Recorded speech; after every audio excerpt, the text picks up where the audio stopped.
My dear friends and fellow citizens, on the occasion of Constitution Day,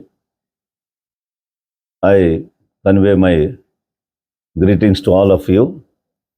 My friends, November 26, 1949 marked a defining moment in India's civilizational journey.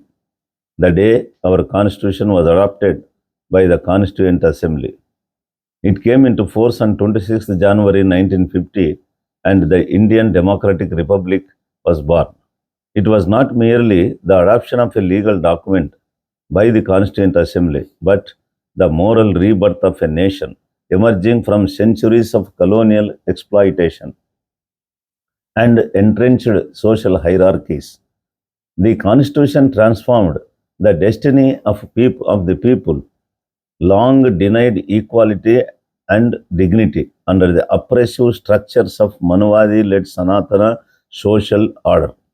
It was on this foundation that makers of our Constitution, led by none other than the father of the Indian Constitution, Baba Sahib Dr. B.R. Ambedkar, envisioned a modern democratic republic grounded in liberty, equality, and fraternity, the very triad that defines a humane and just society. Baba Sahib Ambedkar's vision from political freedom to social democracy. Baba Sahib Ambedkar repeatedly reminded the nation that mere political independence was not enough. True freedom, he said, would be hollow without social and economic democracy.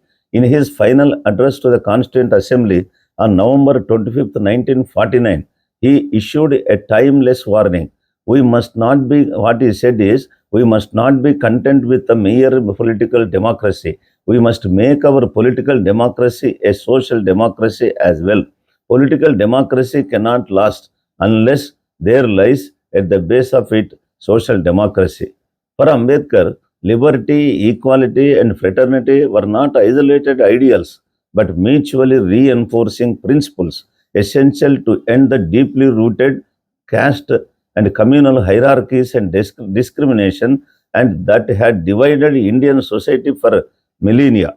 The Constitution thus was intended to be a revolutionary social charter, not a mere administrative code, just a static or technical legal document. It is a dynamic, living framework that reflects and guides the evolving needs, values, and spirit of the nation and its people. That is why Baba Sahib Ambedkar said, the Constitution is not a mere lawyer's document, it is a vehicle of life. Federalism and judicial independence, the twin pillars of democracy. Ambedkar's design of the Constitution rested on two balancing features: a federal structure ensuring autonomy of states and an independent judiciary as the final guardian of the citizens' rights and custodian of the Constitution. The framers were conscious. The framers of the Constitution were conscious that an over centralized executive, that is, central government, could easily slip into authoritarianism. Therefore, powers were deliberately distributed between the central government and the states, with the judiciary standing as a neutral arbiter. The Supreme Court and High Courts were meant to be the sentinels of on the qui vive, ever watchful to protect the spirit of the Constitution against any executive or legislative transgression or excesses. Ambedkar's insistence on judicial independence was not institutional vanity, but a profound recognition that in a vast and diverse democracy and society like India, the rule of law must always prevail over the rule of rulers. According to him, justice has always evoked ideas of equality, of proportion, of compensation. In short, justice is another name of liberty, equality, and fraternity. Ambedkar's warning to the nation, Baba Sahib Ambedkar's closing address to the Constituent Assembly also carried a severe caution. What he said was, however good a constitution, he said that our constitution is strong enough to sustain the unity and integrity of the country in peace times and war times. But however good a constitution may be, it is sure to turn out to be bad because those who are called to work it happen to be a bad lot. That means the people, those who elect us, elected, who we elect under the constitution to administer the country, if they are bad, if they are bad and the constitution, if they are bad and the constitution will be bad. The constitution can be good only if those who are called to work and implement it are good. He feared, apprehended that the rise of personality cults and against the bhakti or hero worship in politics that could destroy the democracy itself and may lead to autocracy. He said, bhakti in religion may be a road to the salvation of the soul, but in politics, bhakti or hero worship is a sure road to degradation and to eventual dictatorship. His words today resonate more sharply than ever as India witnesses the gradual subordination of institutions to the whims of political authority. So, what a great premonition, and how great he was to anticipate all these things. So, the present crisis, erosion of constitutional morality. Over the last decade, India's democratic institutions have faced unprecedented stress.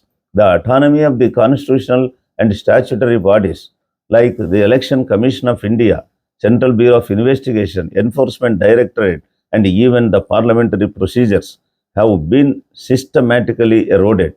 Governors meant to be the constitutional heads have turned into political instruments, undermining the elected state governments.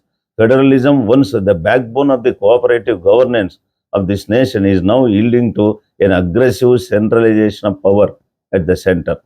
The judiciary, once the strongest pillar of independence, is under increasing pressure. The government's interference in judicial appointments is patent by sitting over or returning or altering collegium recommendations has diluted the very essence of judicial independence. In several critical cases touching on the citizen rights, democratic freedoms, and institutional accountability, the higher judiciary's prolonged silence or alignment with the government positions has raised troubling questions about its role as the custodian of the Constitution and guardian of people's rights. Constitutional institutions almost reduced to rubber stamps. The decline is not confined to one institution. Parliament's deliberative character is fading under the weight of brute majorities and suspended opposition. Investigating agencies are being weaponized to suppress the political dissent. Opposition leaders, the media, largely co-opted, amplifies propaganda rather than truth. Civil society and human rights defenders are being stifled through coercive laws and surveillance. This steady erosion represents not just an institutional collapse, but the moral failure of the constitutional governance. The very laxity of the elected that Ambedkar warned could endanger the liberty, equality, and fraternity. What is the way forward? Restoring constitutional supremacy is a fundamental responsibility of the state governments. So,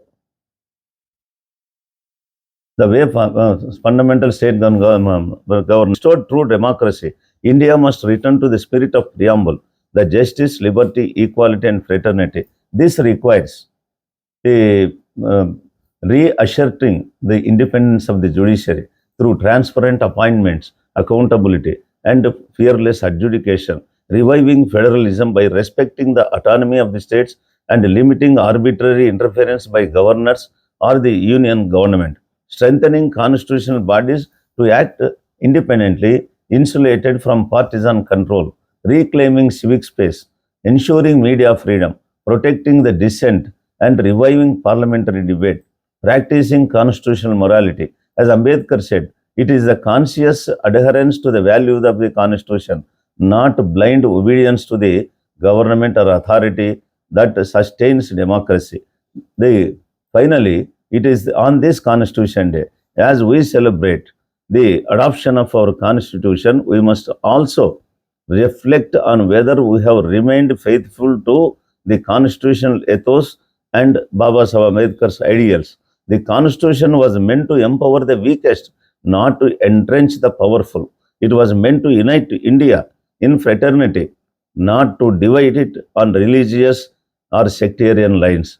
To honor Baba Saheb Ambedkar is to defend the constitution in courts, in legislatures, in public discourse, and in the conscience of every citizen. The survival of the very Indian democracy now depends not merely on the institutions, but on the courage of individuals, democratic forces, political parties who believe in the constitution, and ultimately the people of this great country who are the ultimate sovereigns under the constitution to protect the constitution, to uphold the truth and justice against the tide of authoritarianism. So, my friends, let us all take pledge to protect the Constitution on this day while we celebrating the Constitution Day. Thank you. Jai Bhim, Jai Bharat.